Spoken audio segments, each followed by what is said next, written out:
नमस्कार। आज किसी बेहतरीन मुद्दे पर आपके साथ बात करने वाले हैं। आपने जल के यानी कि वाटर के अलग अलग रूपों को सुना होगा। बहुत सारे नाम सुने होंगे। स्ट्रक्चर्ड वाटर आजकल नया आया है, alkaline water, sparkling water, spring water, demineralised water, deionised water, distilled water. क्या है ये पानी के अलग अलग रूप? इनके बारे में आज मैं आपके साथ बात करने वाला हूँ। ऑब्वियस सी बात है कि इसमें थोड़ी बहुत ही केमिस्ट्री का प्रयोग होगा, परंतु हम कोशिश करेंगे कि इस विषय को सरल बना करके आपके साथ बातचीत की जाए, ताकि केमिस्ट्री के स्टूडेंट्स के साथ साथ ये अन्य लोगों के भी समझ में आने वाला मामला बन जाए। तो बात करते हैं जल की। तो प्रकृति में पानी दो रूपों में हमें देखने के लिए मिलता है। एक तो वो जो धरती के ऊपर है, जिसे कि हम सरफेस वाटर बोलते हैं, 64% तक इसकी मात्रा है, आपको नदी के रूप में, समुद्र के पानी में मिल जाएगा। दूसरा होता है धरती के अंदर भूगर्भ जल, जिसे बोलते हैं ग्राउंड वाटर। इसे हैंडपंप की सहायता से आप बाहर निकालते हैं, या फिर आप बोरवेल लगा लेते हैं, ट्यूबवेल लगा लेते हैं, उसकी सहायता से इसको बाहर निकालते हैं। अब वो जो जितने भी पानी के रूप में आपको बताना चाह रहा हूँ, वो सारे के सारे टैप वाटर से ही बने हैं। मिनरल वाटर है भाई, मिनरल वाटर एक कंपनी बना रही है, बिस्लरी, किनले आपको बेच रहे हैं। तो नलके से पहले पानी आता है, उसी से फिर आगे वो अलग अलग रूपों का सृजन करते हैं। एल्कलाइन वाटर वेट पहले टैप वाटर आएगा, उसी के साथ कुछ कुछ करके बनाएंगे आप लोग। तो सबसे पहले आपके लिए ज़रूरी हो जाता है कि जो घर में पानी आ रहा है, टैप वाटर आ रहा है, वो कहाँ से आ रहा है, कैसे कैसे करके वो घर तक पहुंचा। उसके लिए आपको पहले जानना पड़ेगा कि पानी के अंदर मौजूद चीज़ें क्या क्या हैं। जो आप ये पानी देख रहे हैं, इन पानी के अंदर क्या क्या चीज़ें मौजूद होती हैं, चाहे वो सरफेस वाटर हो या ग्राउंड वाटर हो। तो पानी के अंदर चीज़ें मौजूद होती हैं। एक होता है अनडिजॉल्व्ड मटीरियल, ऐसी चीज़ जो पानी में नहीं घुलती, जैसे कीचड़ होता है, उसके अंदर मड होता है, क्ले होता है, मिट्टी होती है, रेत होता है।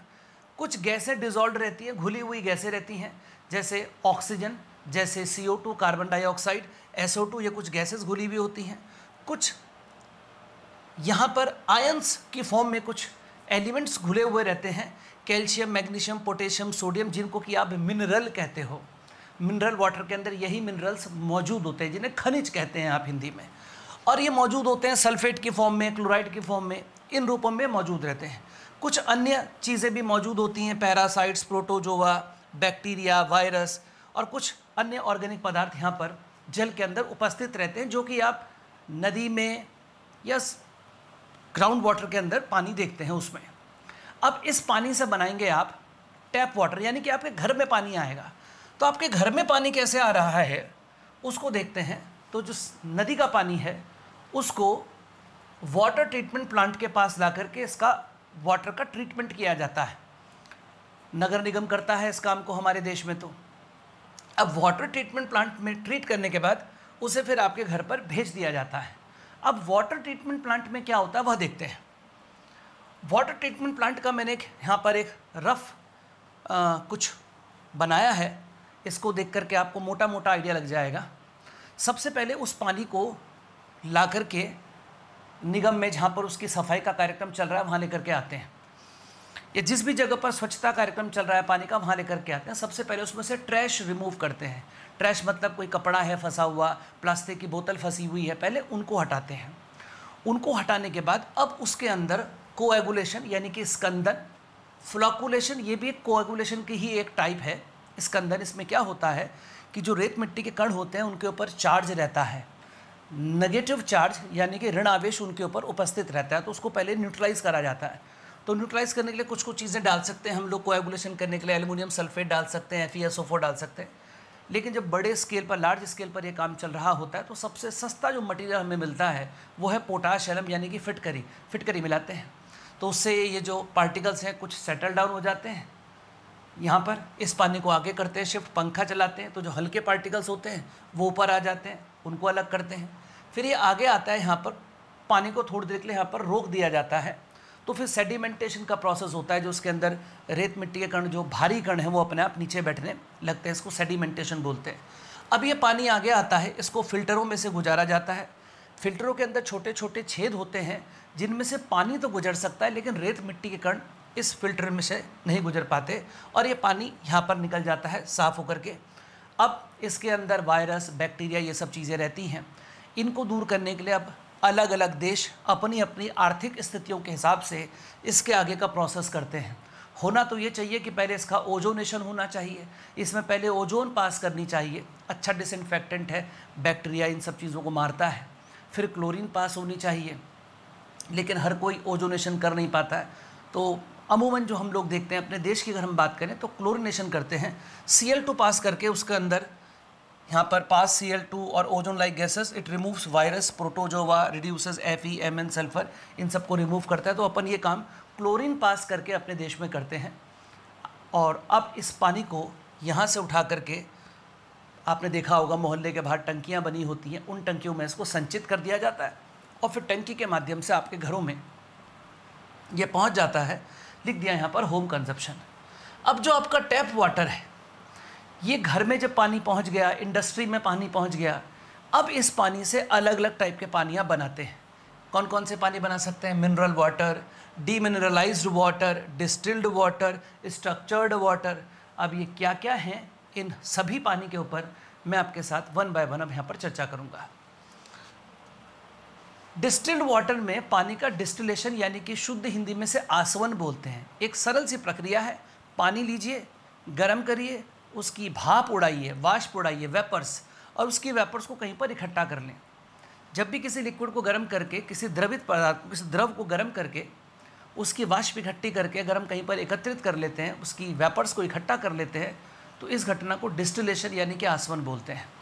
तो यहाँ पर होता यही है, पानी गर्म करा, उसकी वेपर्स बनी, फिर यहाँ पर वेपर्स यानी कि उसकी जो भाप थी उसको आपने यहाँ पर इकट्ठा कर लिया। ये भाप यहाँ पर इस नली में से आ रही है, इसके दोनों तरफ यहाँ पर ठंडा ठंडा पानी बह रहा है। वो ठंडा पानी इस भाप को ठंडा करने में मदद करेगा और वो सारा सारा यहाँ पर इकट्ठा हो जाएगा। उसको बोलते हैं डिस्टिल्ड वाटर।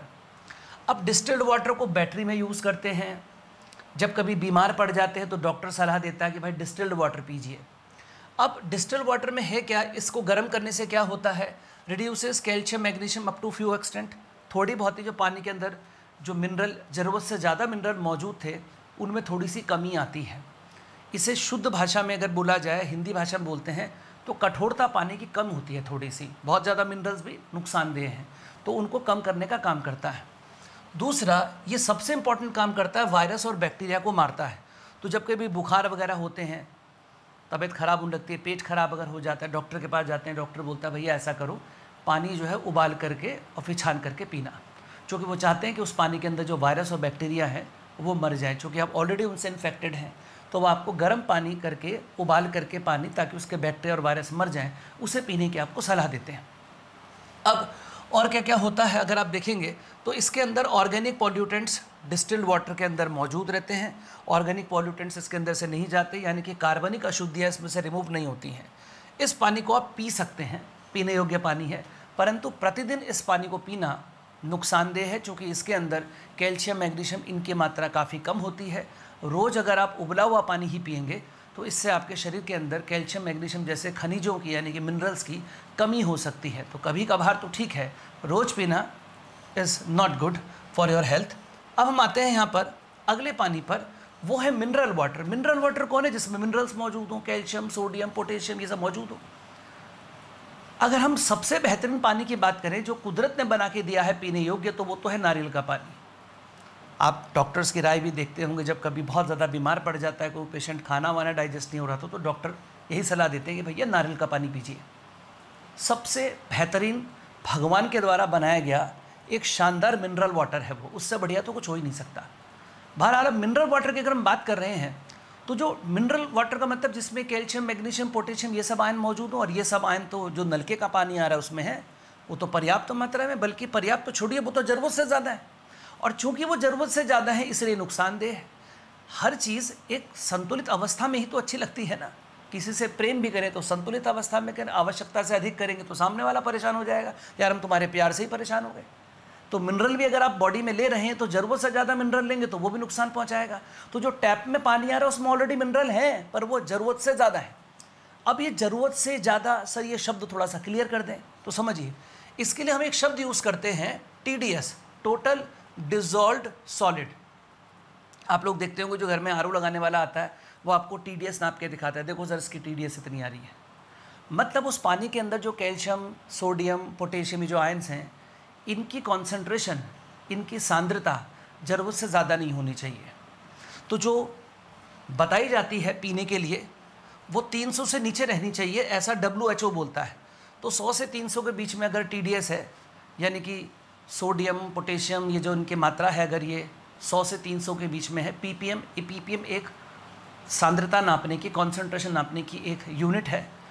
वो आप लोग अपने यहाँ केमिस्ट्री में पढ़ते ही हैं। चूँकि ये वीडियो बाकी सब लोगों के हिसाब से बनाया जा रहा है, इसलिए मैं ppm के बारे में चर्चा नहीं करूँगा।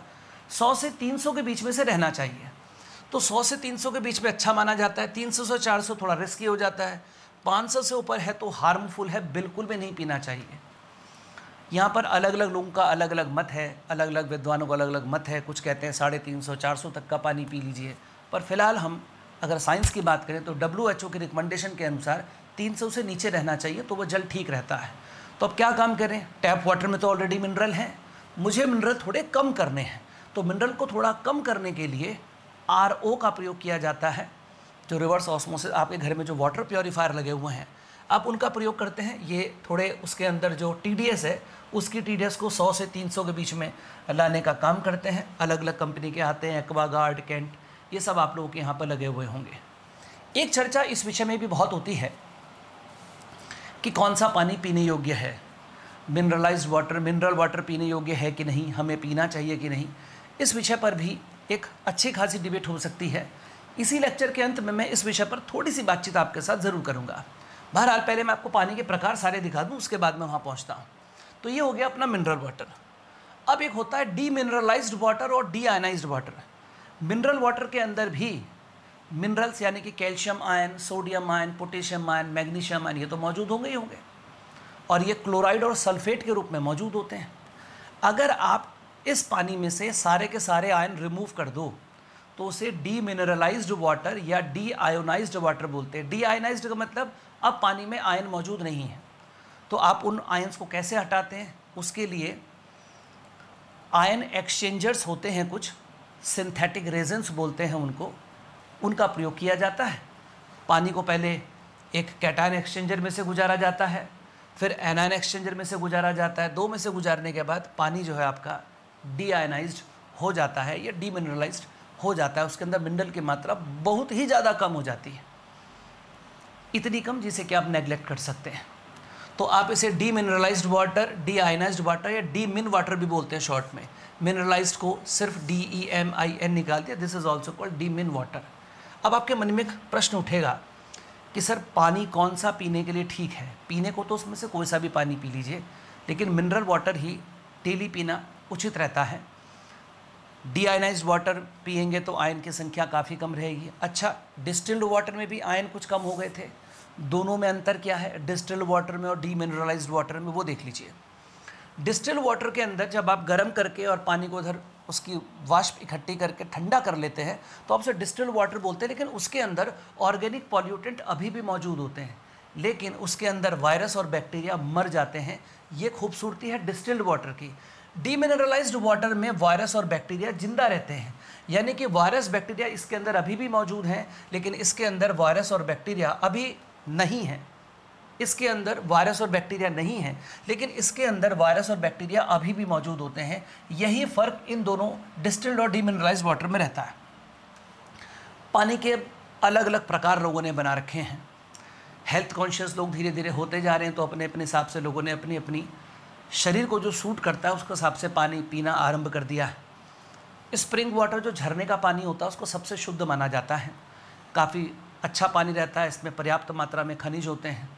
लेकिन अगर आप इनको इस वाटर की अगर आप बात करते हैं तो ये पहाड़ों पे ही, झरनों में ही आपको मिल सकता है।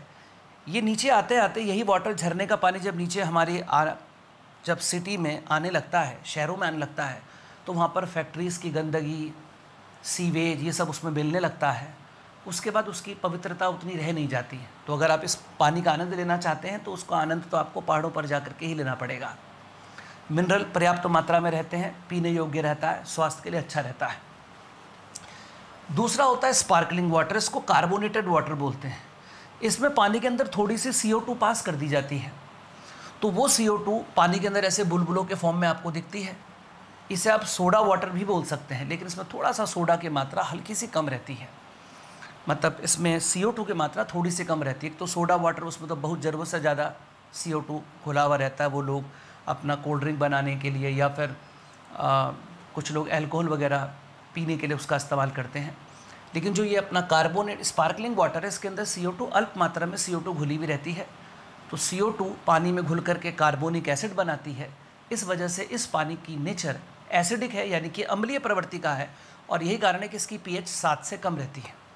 अब एक और पानी है एल्कलाइन वाटर, जो कि हम लोग जो भोजन जिस प्रकार का करते हैं तो उसकी वजह से हमारे शरीर के अंदर तो वैसे भी जहाँ पर पेट में भोजन संचित होता है जा कर के, वहाँ पर काफ़ी एसिड यानी कि HCl रहता है मौजूद वहाँ पर। तो उसकी वजह से हमारे शरीर में वैसे भी एसिड की मात्रा काफ़ी ज़्यादा रहती है। एसिडिटी की शिकायत सब लोगों को रहती है। तो उस एसिड को न्यूट्रलाइज़ करने के लिए, उसको उदासीन करने के लिए हमारे यहाँ पर कुछ लोग एल्कलाइन वाटर पीना पसंद करते हैं।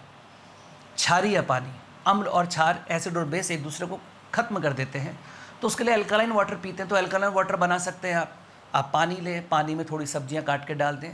अमूमन खीरा ज़्यादा अच्छा लगता है, खीरा डाल दिया, ककम्बर डाल दिया, छोड़ दिया, 4-5 घंटे के लिए छोड़ दीजिए या ओवरनाइट छोड़ दीजिए, सुबह उठ करके पी लीजिए।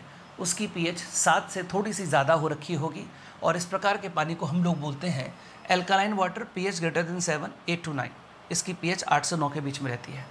मैंने अभी भी आपसे कहा कि लोगों का अलग अलग मत है इसको लेकर के कि कौन सा पानी पिया जाना चाहिए। अगर हम अपने भारतीय समाज की बात करें तो आप लोगों ने अपने बड़े लोगों को घर पर, दादा दादी अगर घर पर हों या पिताजी हों, तो उनको देखा होगा घर में एक तांबे का गिलास रखते हैं, रात को उसमें पानी डाल देते हैं, सुबह उठ करके इसको पी लेते हैं।